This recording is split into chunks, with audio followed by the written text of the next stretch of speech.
When the night has come at pinatay ang ilaw, o madalas dito sa Kawit, sa Cavite, ang inyong lingkod, kasama ni John Revilla, ang aking kaibigan, at nasa inyong harapan, Andrew E.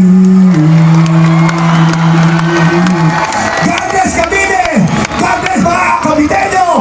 Mga kaibigan, this is Henry B. Sawiang. Thank you! Caviteño, siyempre!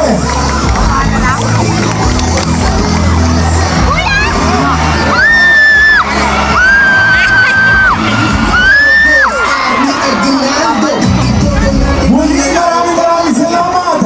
Andrew E!